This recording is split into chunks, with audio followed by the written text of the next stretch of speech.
I think it's already live. All right. Welcome, everybody. Thank you to everyone for joining us today. Before we begin, we have a few more people joining us. Awesome. First of all, thank you and welcome. Thank you for joining us from all over the world. I see two new faces. So for you, I'm Namista.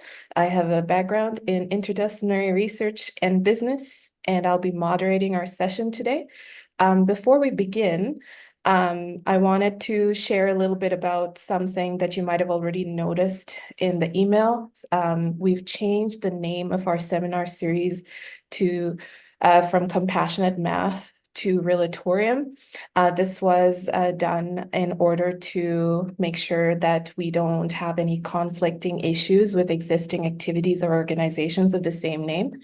But also, we really love the Relatorium seminar series as our new name because, as you might have seen in the email, it blends relatorium with the Greek and Latin, I guess, root word eum, and which means a place for a set of activities like in auditorium or gymnasium. Ted, you can correct me if I'm wrong. But we thought it was really good because it reflects our vision for the seminar series, which is a platform to connect with people, to relate with each other, to explore and share our ideas about mathematics more inclusively, and also inviting those different views because that increases the richness of what we're sharing in research and learning, and also fostering a more compassionate approach to mathematics. And hopefully you've seen that demonstrated in our past talks, and we'll also see that demonstrated today. Also, before we begin our talk, I want to encourage all of you to please feel free to raise questions, share comments. We want to make sure this is interactive and we're exchanging ideas rather than it being just a one-way talk. So yeah, for our talk today, we are joined by Priyaa, Dr. Priyaa Srinivasan from Caltech. What we'll be talking about today is communicating relational thinking, which is a project that Priyaa worked on while she was at Topos, and which I was lucky enough to be a part of in a small way. So I'll let you hear all about her journey and the project. So Priyaa, thank you so much. In true tradition, I want to first ask you, what does compassionate math mean to you? And how does it reflect in your talk today or your work? Thank you, Namista, for the fantastic introduction of the seminar as well as me. Thank you. Right. So to me, what is compassionate math? So to me, compassionate math is about acknowledging that different learners take different roads to understanding the same mathematical idea. And it is about the communicator, encouraging the communicator to consider this inherent plurality of thought patterns when communicating mathematics. So it's being able, it's about relating mathematics with the learner as well as with the person who's communicating mathematics, writing or teaching or like just presenting like me. So that's compassionate math to me. Thank you. And one last question before you begin. What do you hope our audience will take away or walk away with after they've been in this talk? Okay, so I really hope that the audience here would walk away with curiosity about this book, to the material of the book, to the technology used in it, and with also some thoughts on how they can use these ideas in their own math communication. That's what I want out of this talk. Awesome. Well, I'll let you get started. Thank you. Let me share my screen. Okay, just a moment. I'm figuring this out.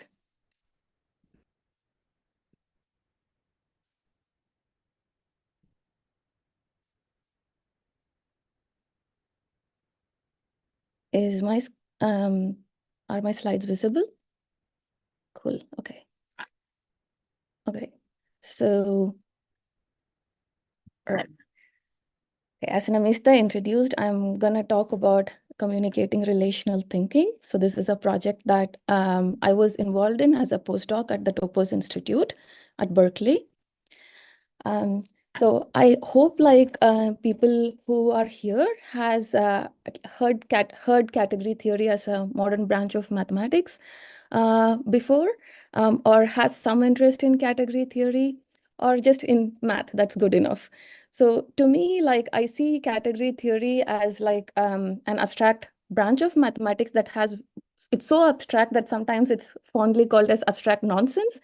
But because it is abstract, it has like found like really surprising applications in different areas. So I would like to explain, like visualize this connection like this. So it's like at the center, you see CT. CT is category theory. And so category theory is this like pure math, core math principles, like the abstract math.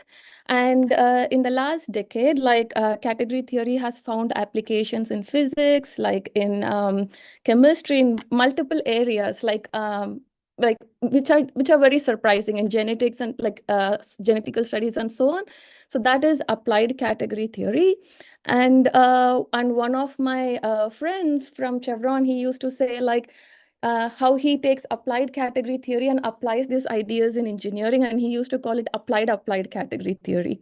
So to me, I see like applied. So I do see more going on. Applied, a cube category theory, a power 4 category theory. So it's like our category theory is so abstract, like the applications will move on, like, and it will trickle down eventually to the real world. So as we are, so here is like mathematicians live inside this core, like the category theory. And applied category theorists involve people who are interested in mathematics, but they are from other disciplines. And applied category theory, like engineers, like who, so all these people interface with category theory differently, right? And so as category theory is growing, we see the need for diverse communication forms or diverse way to interface with this mathematics. So right now, most of category theory is concentrated in symbolic representation. And this is a very powerful language. This is mathematical language, right? Like, so symbols eliminate ambiguity. They give us a trustworthy platform on which we can discuss ideas without room for interpretation. We can make things as precise as possible. And symbols also consume less space, like, and less resources, in the sense I can print them, or I just need a whiteboard marker or a board to write on it, right? But but symbols are sometimes very, like, it's not for everyone. It's like it might be for people with some special training, for mathematicians, but not everyone could interface with the symbolic ecosystem that easily. And like, we can utilize technology, like technology is growing, and we can find new methods of interfacing and communicating like categorical ideas, which complements the symbolic representation. So that's where I am coming from. And my contention is that we can give a wholesome presentation of categorical ideas to different layers of people here, to different layers of experts, uh, like with using symbols as well as this technology. And this project is a simple demonstration of it, and it's very much a pilot project. So I would welcome your comments. So I said, like, we can use technology to interface with category theory, right? More than symbols. One of the demonstrations of this is a programming library called Algebraic Julia. And Algebraic Julia is one of the major projects of Topos Institute. As I said, like, it's a programming library for Julia language, which in itself is a high-level programming language for scientific computing. So this language is optimized to represent mathematical models in computers and run them and analyze them for data, representing real-world situations.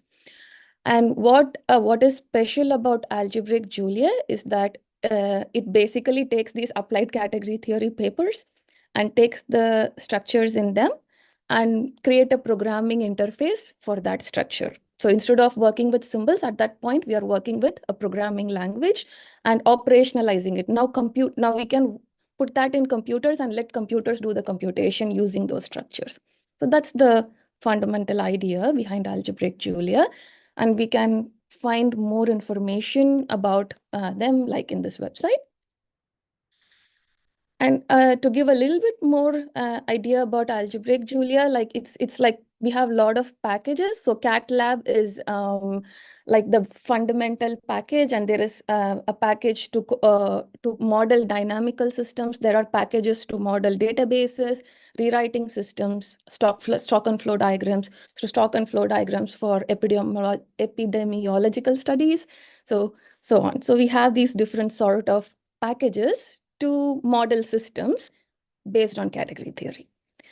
And I didn't include this in the slides. So 2 days or a couple of days, actually, yeah, this week, Algebraic Julia team released something called Cat Collab, which is a graphical interface to all these libraries, to most of these libraries. Right. Okay, so Topos started with algebraic Julia and few other projects, and in 2022, we realized that we have developed enough software that we require good documentation for inviting people to use that software. So what Topos did, this was before I joined, was to apply for a grant to Mozilla and say like we want to develop inclusive learning material for algebraic Julia. And yeah, and Mozilla said, yeah, here is some money. Like it was like about, I think, I'm not sure about the exact numbers, but it's a little bit more than 100 grant. So they say like, here is some money, but make the material inclusive. It's not just for experts, but we want to include as many people as possible to learn, like for this material to be accessible. And we got the grant. And sometime in so I joined Topos a year later, and I was very interested in developing such material. And in November 2023, we sat together, like Brendan, me, and a few other people. We sat together and we thought, like, how are we going to implement this project? So what Mozilla specified is very simple. It's like develop an inclusive online material on algebraic Julia. But and we were thinking, how do we proceed? What is our starting point, and what did we want this material to do? Our answer, so the motto we came up with is that we want to inspire and empower people by our whatever we write or whatever we create. So we wanted the learners to feel empowered to move further along in the journey of learning category theory or learning algebraic Julia, or just like feeling inspired enough to explore more in this direction. But this is easier said than done, because developing inclusive material on algebraic Julia is like challenging, in it's a twofold problem, right? So when we are learning some sort of programming language, we already know like the data types. Like for example, when I learned the C programming language, I already knew like what integers are, what characters are, what alphabets are. But when we are moving into a complex programming library like algebraic Julia, we are dealing with something more complex. We want to first communicate like categorical thinking, how to think using categorical structures, so which is very unfamiliar structure to most of the people outside mathematical community. And also we want to say how to program these structures in algebraic Julia, the syntax as well, right? So this is like quite challenging, and combining these two problems with making the material inclusive, it's like it was too challenging and it didn't make any sense. So how are we even going to start, and how are we going to inspire and empower people, like, and how are we even going to communicate all these complex ideas and still making them feeling inspired, right?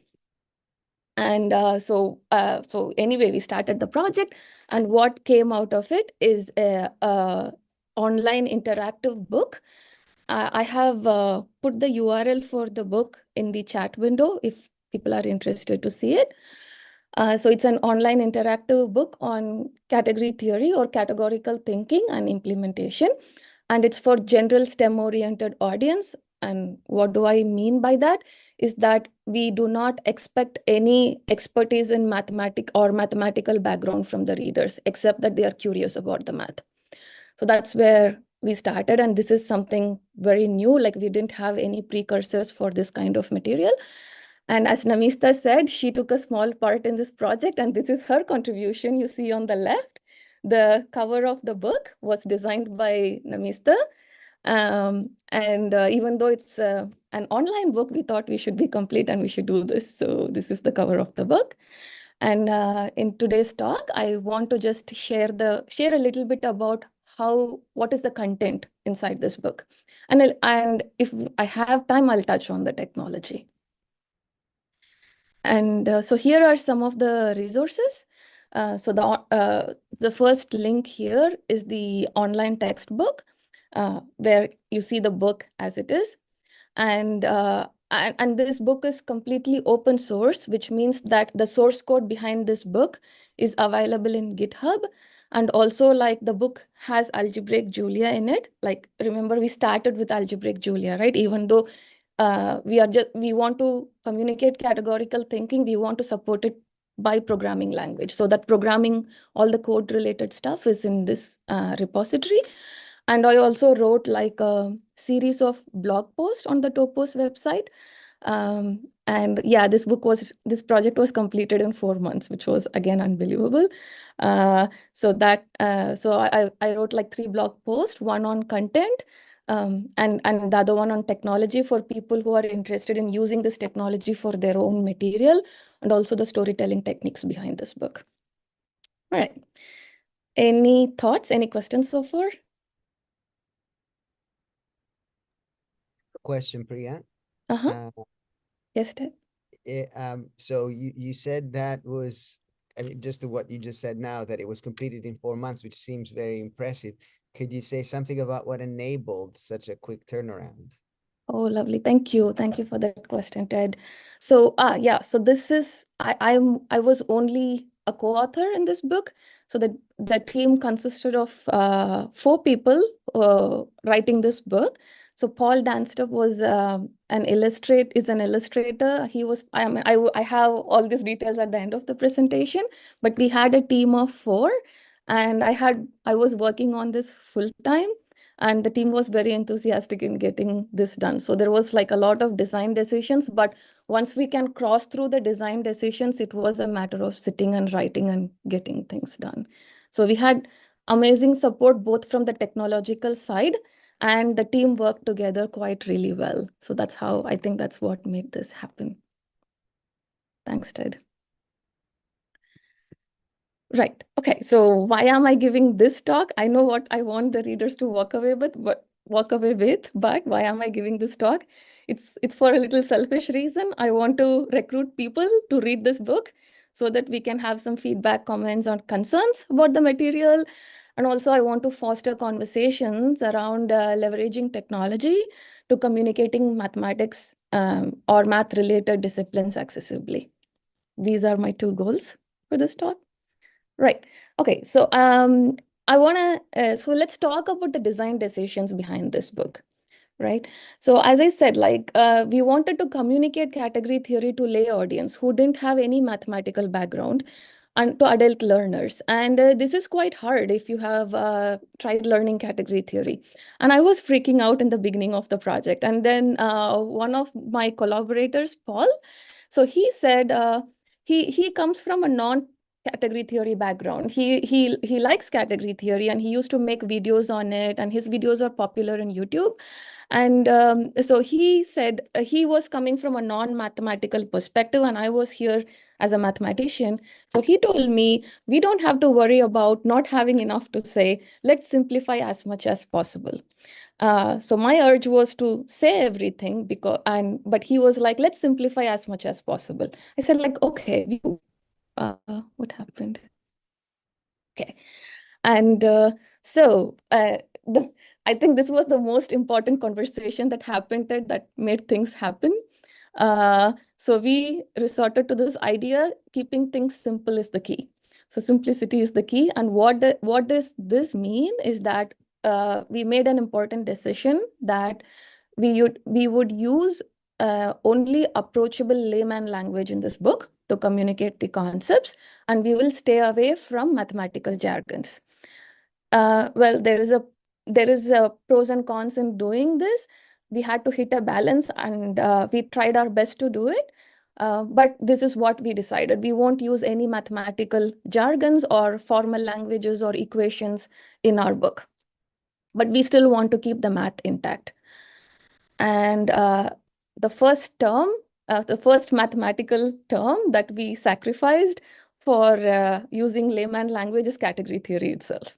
So we replaced the term category theory by relational thinking, which actually captures the principle of category theory, right? It shifts our focus from individual objects to relationships between objects and start up solving any problem from the view of seeing everything relationally.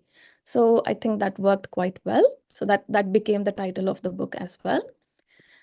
And the second design decision we did is that we are not going to teach algebraic Julia to like we are not going to teach readers to code in algebraic Julia.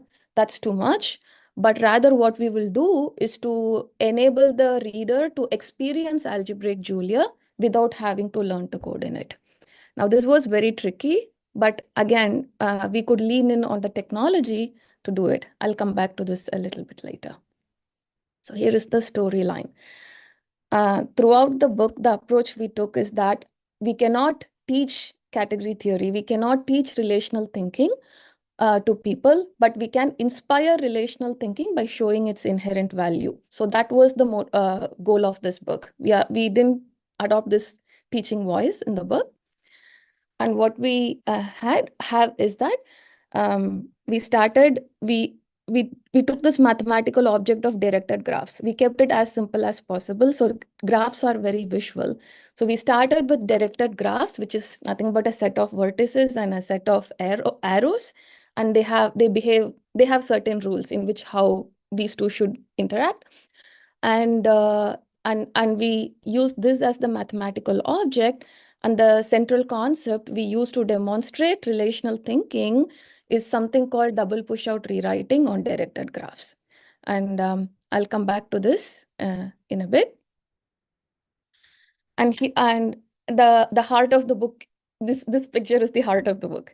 So what happens is that the book, like we spend like 70% of the book in climbing through these ladders of abstraction. So we start with directed graphs as a visual tool, which is like very human, like very visual. And we take these directed graphs as a tool to model something in the real world in a visual way and start transforming this visual tool into a computational tool by abstracting it relationally step by step.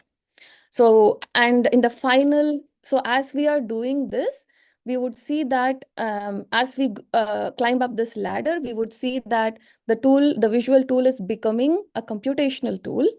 And also, as we go up this ladder of abstractions, what happens is that our focus shifts organically from directed graph as a single object to the relationships between the graphs. So that happens naturally as we go up this ladder of abstractions. And in the topmost rung, we reach this notion of categories. So like 70% of this, like 60 to 70% of this book is setting up and this process of thinking of what a category is and how it makes sense, how to make sense of categories. So that's what this book does. And let's walk through the storyline. Like I'm just going to show you. So we start very simple. As we said, like for mathematically expert audience, this might sound very like weird, but we start with something very simple, explaining what a directed graph is. So a directed graph is a set of vertices, and I don't have the pointer, so sorry I couldn't point, but it's a set of vertices and a set of arrows. And then there are like some rules where it says every arrow needs to start somewhere and end somewhere. And there can be multiple arrows exiting a vertex and multiple arrows entering a vertex. A vertex can exist by itself. There can be multiple disconnected parts in the graph. So we just intuitively lay out what a directed graph is. right? So that's where the book starts.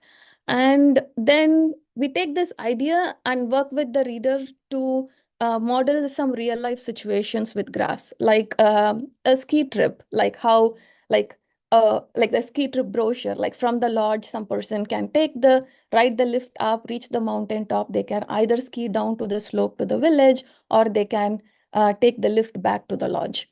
So this is like taking this scenario and putting it in a graph form, like different examples like that. So once these graphs are introduced, now we can set up the problem. So what is the central theme of the book?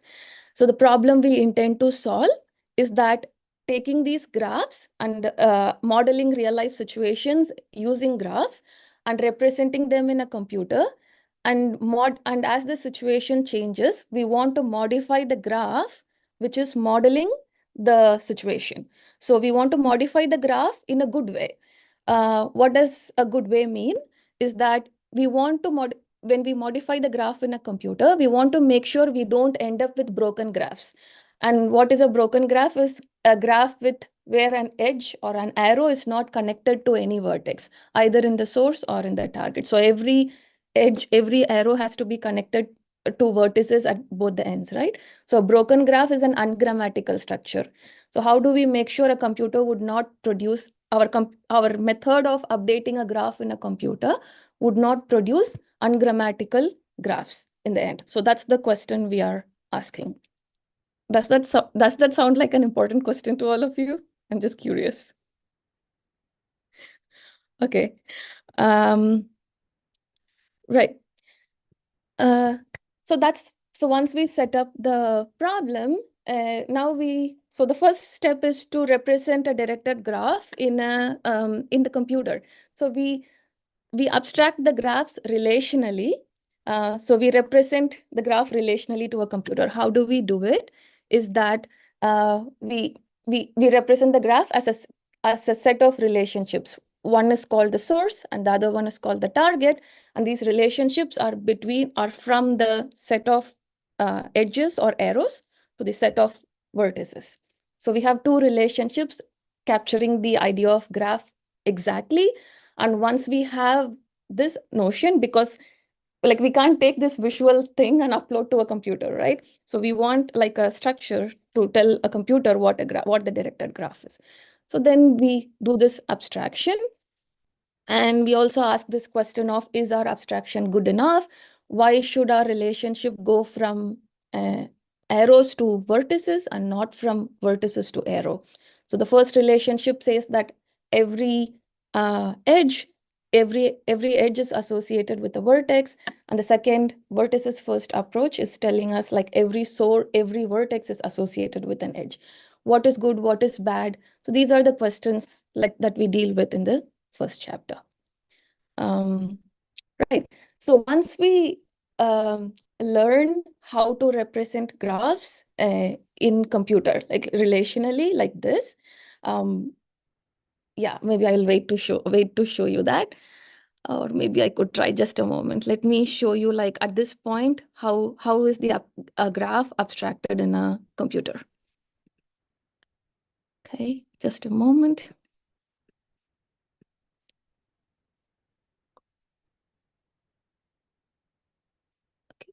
Right.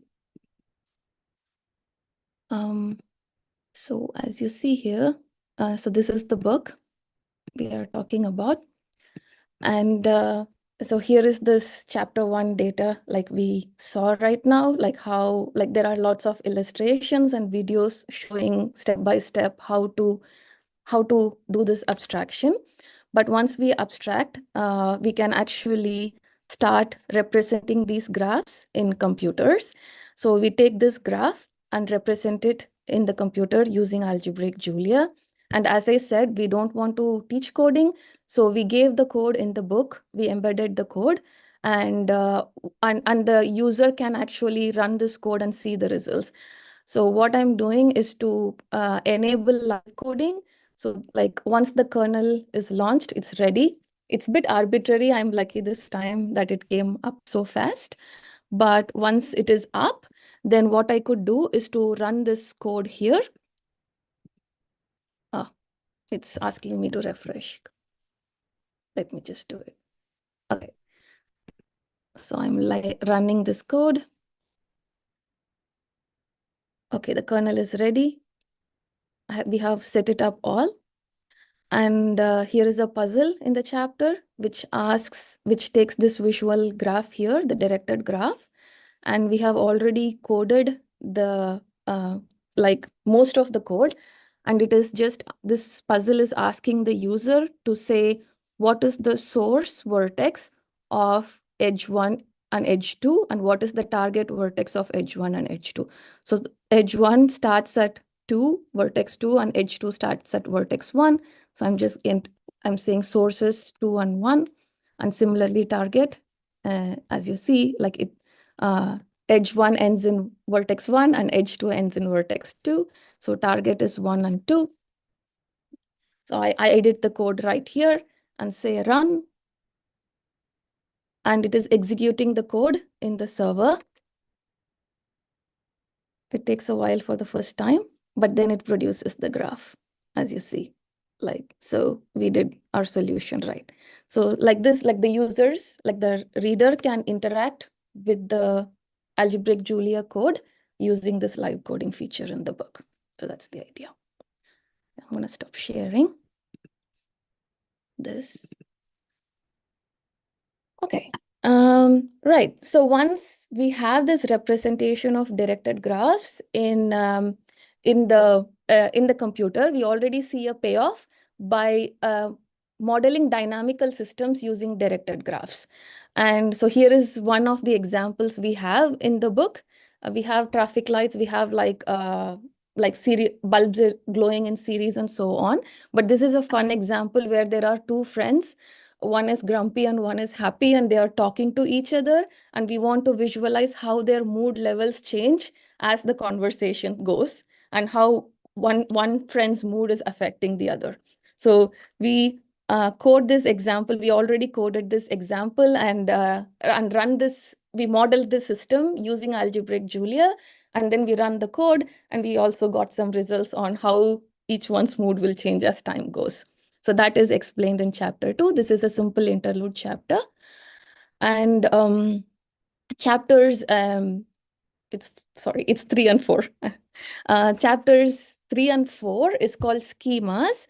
So what we do now is to move up one more layer of abstraction, where we are developing this idea of blueprints for mathematical objects. Blueprints are the technical term for blueprint is a schema. So what we do is to package all this data into a blueprint and see, like, just say like what a directed graph in a blueprint form. So here we can see like what happens. Like, so a directed graph is basically a set of arrows and a set of vertices and two relationships called source and target, where the source relationship tells where the arrow starts from, and the target relationship says where the which vertex this arrow will end, right? So we can, what does happen when we have a blueprint? We can basically create instances of directed graphs using a blueprint, right? So once I give a set of arrows and a set of vertices and give the relationship and fill out these blank form, then I get actually an instance of a directed graph. So now we develop this idea of creating blueprints for mathematical objects. And as we do it, we realize that now our like once we set things up relationally, like in this sense, now our view of the world expands, right? So a blueprint is not a standalone thing. Now we can develop more complex blueprints to develop more complex graphs, right? So like a schema for a directed graph is only a schema in a large family of schemas. Like we have reflexive graphs where every vertex will have a self loop, and the schema is changed slightly, and some rules are added to generate any reflexive graph. An undirected graph is where the arrows do not have any directionality, so they are just lines, like the edges do not have directionality, and undirected graphs now have schema. And we can work out higher dimensional structures like this, and the idea of schemas allows us to do that. And once we have the notion of schemas, then we already crossed like 3 layers of abstraction. We are at the 4th layer, which are the categories, right? So the idea of a blueprint allows us to think of a universe of all possible graphs. Now we can ask, what is the appropriate notion of relationship between graphs? So this is an example of like how can we relate one graph to another? What is the right notion for it? And that's what is explained. And once we have this notion of relationships, now we can ask some crucial questions like, when are two graphs the same? When does one graph live inside the other? And even though these questions sound very abstract, now think of two real world situations which is modeled by two different graphs. And we want to know if these underlying connectivity of or underlying pattern of these situations are the same. That's when we need a method to compare these graphs, right? So these questions become quite important when we move into the relational world. And once we have the schema for graph morphisms, now we can think of universe of graphs. So we enter this universe where each object in this universe is a graph instance, and there are relationships between these graphs. And this is how the book visualizes the universe of graphs. And this is the place where we want to think relationally how to modify graphs. So we don't think of a graph anymore as a standalone thing, but we want to think relationally within the context of this world of universes. So that's where, so this is how the chapter difficulty progresses, like if you see in the left side. So we have crossed 5 chapters where now we are living in this universe of graphs and their relationships. So this universe has all possible graphs in the world and all possible relationships between these graphs. And now we are gonna talk about this problem of amalgamating graphs or gluing graphs within this universe. So what this problem is that, let me explain. So we have a graph A and graph B. I have colored the vertices and the edges. And let's say like two graphs have overlapping vertices and edges. Now we want to say, what does it mean to amalgamate two graphs when they have something common in between them, like some wedges and vertices common in between them. And we want to think relationally. So like there are multiple choices, right? So this is a question for the audience. Like, so I can say like amalgamating two graphs, taking these two graphs and amalgamating them is to just putting them together along the overlap and keeping everything else separate. Or I can just like come up with an idea. There is nothing to guide me anymore. Like if I don't think relationally, I could just say like amalgamating graphs means putting all the overlapping edges together and vertices together, and also gluing together all the non-overlapping ones. That is possible. I mean, I could define whatever I want. And this is another choice. I could say like I would add an extra vertex and an edge to the glued graph. Like this is what amalgamation means. But so here is a question to the audience. Which choice among here looks most natural to you? Which one would you choose if I give you graph A and graph B and ask you to put it together and tell you like the common ones are the ones which have the same color?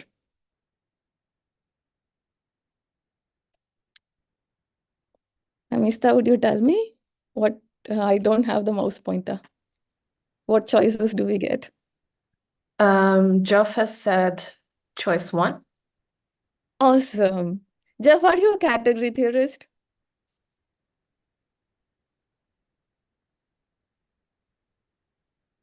No. Well, you are. Right. It's so obvious that choice 1 is like our brains already think relationally. Like this is what I wanted to get across. Relational thinking is so natural to us. It's not just mathematics. I think we have another message. I think Daniel said if there wasn't any overlap, he would say choice 2. Okay. Yeah. Okay. So, but right, Daniel, you know mathematics. That's the problem here. To be Can I add contrarian, something? sorry, can I add something here? Yeah. Is it not possible to go the other way and only overlap one of the vertices, for example, and not necessarily the edges?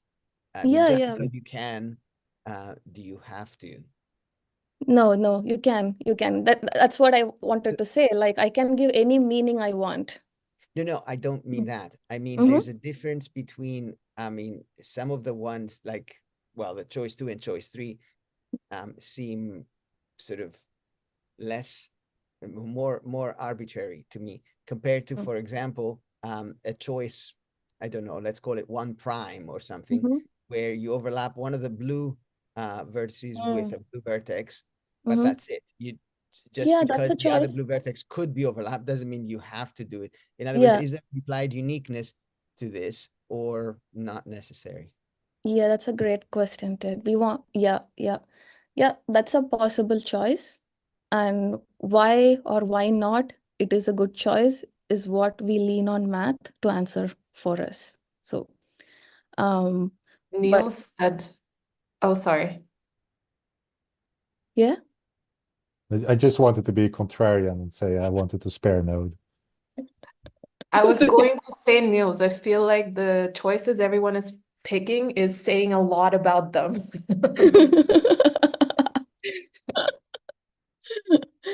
Lovely, Namista. Right. But okay, so for the purposes of this talk and the question I am asking, choice 1 is actually like it's natural. Like when we say like graph A, like the same colored vertices and edges are common to both graph A and graph B, then we just want to connect them along those common edges and leave the uncommon ones untouched, right? But yeah, Jeff says that 1 is also the most efficient. 1 is also the most efficient. Thanks, Jeff. You are my friend in this seminar. So yeah, that's right, actually. Like even mathematics says that category theory says that choice 1 is the best. And it gives a form, it also tells why, or like it formalizes this thinking into why is this good, actually. So the mathematical term for this most natural and most efficient choice is called a push-out.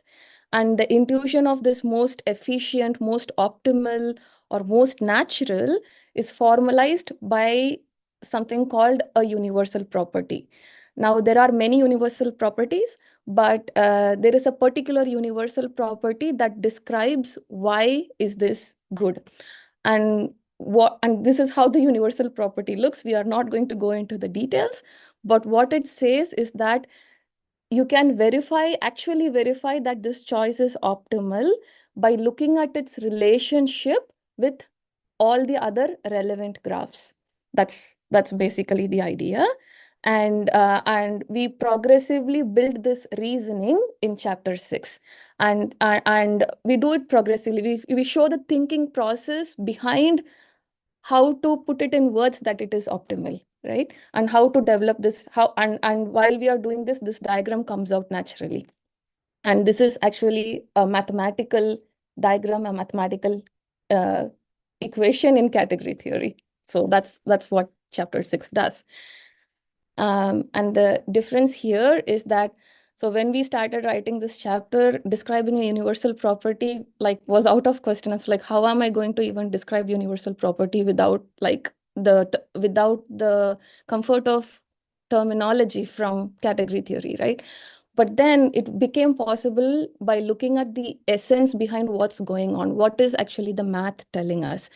So it could have been easy to just, if I go back a few slides, it could have been easy to just say, like, the way you given two graphs, the way you glue them is to just take the overlapping edges and put them together. But that's kind of an imperative thinking. We don't know where that intuition is coming from. But what category theory or relational thinking does is to change that thinking into something formal by being declarative. So the idea is that the solution we are looking for is not something constructed, but it already exists in the universe. And we find that solution by describing what its relationship is with other relevant graphs. So that all those relationships put together is called the universal property. So we shift I have a- our, yeah. I have a question, Priya, before you move on too far, just to clarify one point you just made, because I think Yeah. it's important. Yeah. In moving from the imperative to the declarative, you started by saying this solution exists in the world, and we just state the property that it will have. Yeah.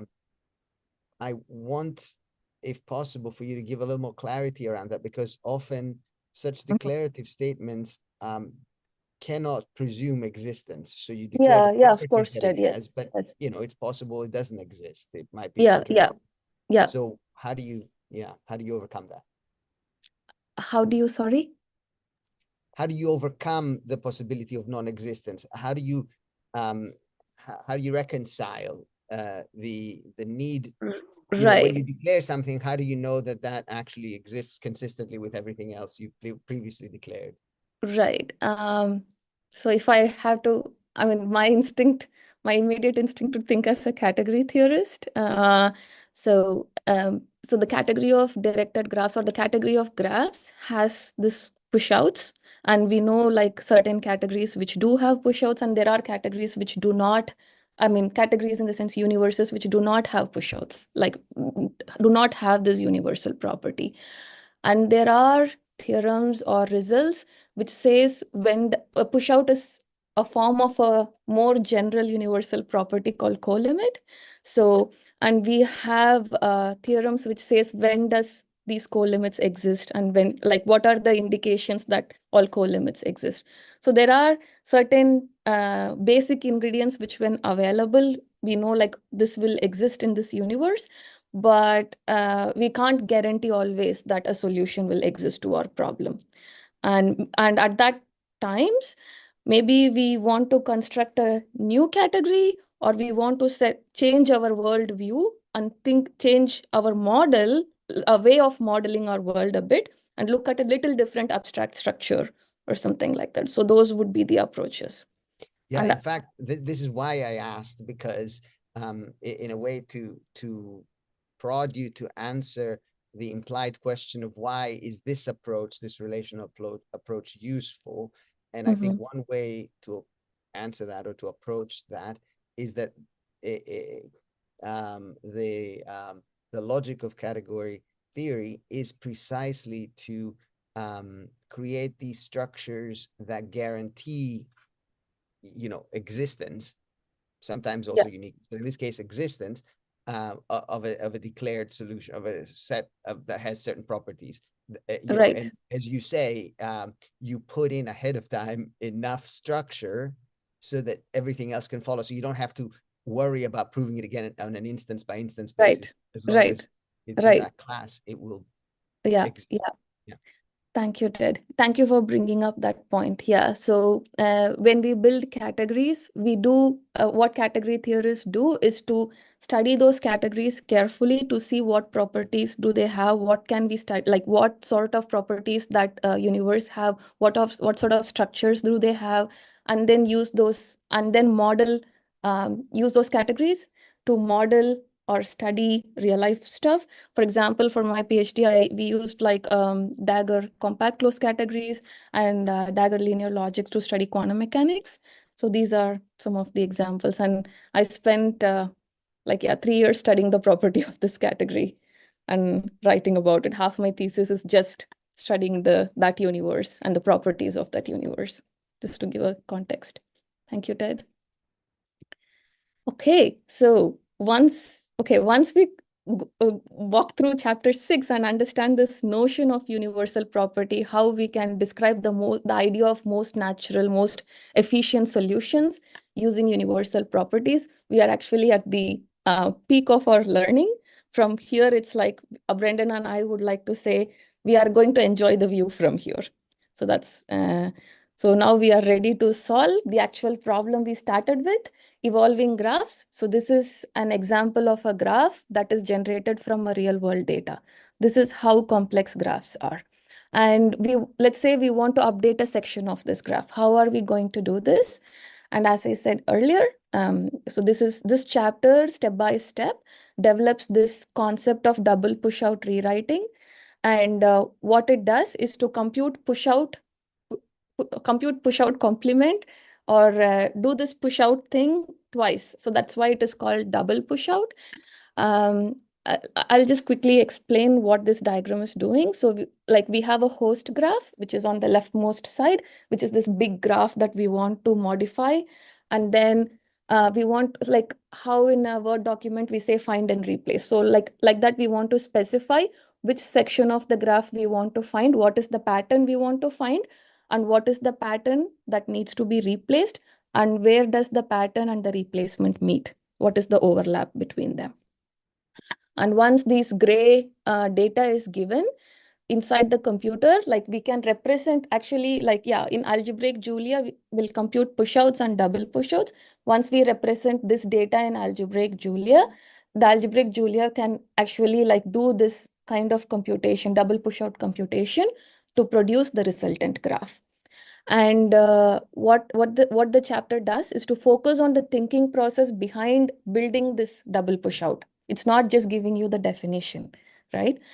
And what's neat, actually, why are we doing this? Why are we making this really complicated way of doing things, right? Or representing things. So there is a common saying in engineering that there are no way to avoid edge cases, so keep them simple.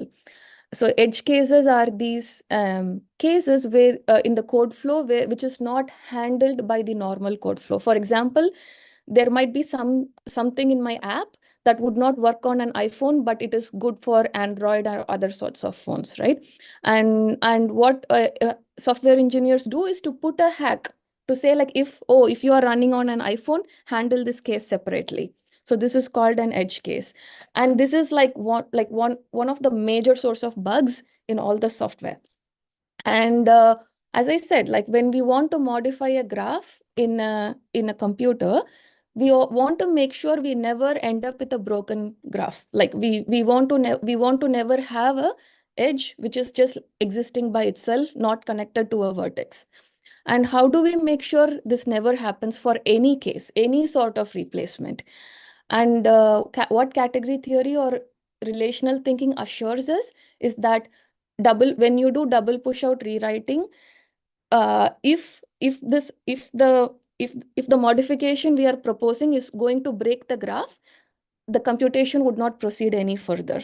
So that is built inside this computation. So that's something quite neat. So we are actually avoiding edge cases by applying relational thinking to this problem. So that's one of the million-dollar questions that is answered. And also, like, these are little cute things I realized. So what I noticed is that when we do double push out rewriting to modify a graph, how the modification happens is to first remove the unwanted edges and vertices, and then add the new vertices and edges. So the math actually somehow knows once it is set up correctly, it should first remove unwanted stuff and then add new stuff. But if I'm thinking freely, I could just add new stuff and then remove things. That is not optimal, right? So math eliminates this need to be clever. When we are relying on this math, it actually makes us do the right thing naturally. There is no way I can change the order of these operations when I'm using double pushouts. I can't, category theory doesn't allow that. So when we come up with the solution, we automatically come up with a solution which will first remove and then add. So I thought that is something cute. And also, I noticed that the vocabulary improves when we are thinking relationally, because so think about find and replace. It's like, oh, I'm driving a car, my tire got punctured. I'm going to remove this punctured tire and put a new tire. So that's something find and replace, right? But what double push out rewriting is doing is something more intricate. It's doing an intricate replacement. It not just thinks about the syntax, but it thinks about the meaning of the graph. If the meaning is getting distorted, it would not do the replacement. So in a way, what it is doing, it is taking the modification and integrating it into the host graph. So that find and replace idea vanishes. As we do double push-outs, we notice that we are saying find and integrate or find and amalgamate. So that's a very nice vocabulary in my way of thinking. So, and what we hope is that at the end of chapter 7, the reader would see relational thinking is indeed good thinking. And we also give examples from chemistry, how chemical reactions are actually double push-out rewriting. And the final chapter is that we show that how this method is used in robotics, like where the robot can make a cheese sandwich. So it is changing its world state, and it is doing a double push-out rewriting to do it faithfully. So that's something that the code for that is shown. Yeah. So that's basically what goes on in the book. Any questions so far? Another question, Priya. I'm sorry, Yeah, but I yeah, Ted. it's a quick one, and it's about something you just said. It's a clarifying question, maybe more. Mhm, So, mhm. You mentioned just a minute ago about how an advantage of this method is, and I'm paraphrasing a little bit, but I didn't take down exactly how you said it, but something to the extent that it maintains meaning compatibility, that it takes into consideration the meaning and it makes sure that the meaning is carried along. I don't see that yet, so I wonder if you could say more about how you see meaning being encoded. What I see is grammaticality, you know, or syntax being maintained, you know, no dangling edges, for example. How is context or meaning interpreted in your view? That's a good question, Ted. I would recommend reading the chapter. It requires a bit more of build-up of concepts for me to explain that, but we do explain it at the end of chapter 7 in the book. So I think it comes out much when I say these, like I know like there is not enough points to latch on to, like to build this idea now, but like as you read the chapter, it comes out. So I hope like you could see it there. Thank you. Right. Okay. Before you continue, I just want to pay attention to the time here. We are at the end here, so I want to first just thank everyone for joining us for this talk. I hope you got a lot out of this and you have a lot more things that have inspired you from this to go and read the book. We will be keeping this open, and Priya, you can, if you have the time, we'd love for you to continue with whatever you've left and maybe for everyone to discuss. Yeah. But just wanted to let everyone know that if you have things to do and you'd like to leave, we do have this recorded, so you can come back and watch it as well. I need 2 more minutes to just like say, to introduce the people involved in the project. And then like, again, sorry, I didn't notice the time. Thank you, Namaste. So okay. So here are the people. I would not like to use the term authors because much more goes on this book than just writing text. So we came up with this idea of concept and content. So the concept and content was developed by 4 people: Angeline, who's a PhD student at University of Maryland; Paul Danstup, who's a freelancer and he's the illustrator. He developed all the cool animations in the book. Brendan is the CEO of Topos. He was guiding us throughout with the concept. And then me. So most of the writing was done, like the writing was done by these 4 people. And here is the technology team. Evan is the one who started the Algebraic Julia project, and he's a great guy. He helped us a lot with the technology, and he was guiding us throughout with this live coding, how to set up stuff. And yeah, so many people were behind the scenes in making this happen. David helped me come up with a schedule. So he is one of the key person who helped us finish this project in 4 months, but by actually showing me that it can be done. We put a Gantt chart together, and Sophie helped me develop dynamical, like models of dynamical systems. Yeah, and Avik is the one who developed the logo behind this book. Namista developed the cover. So yeah, thank you everyone. That's our book, that's our logo. And I hope like you would go read the book and ask me questions about the technology if you want to use it. It's not too hard. Yeah, hope you got something out of the talk. Thank you. Thanks so much, Priya.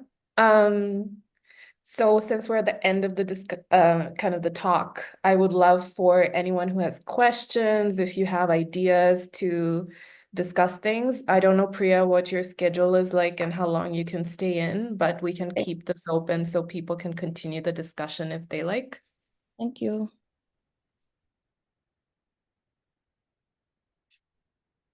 I could maybe stop sharing the screen.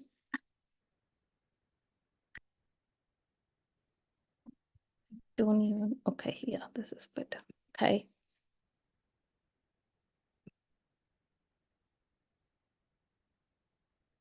Any questions? Any thoughts?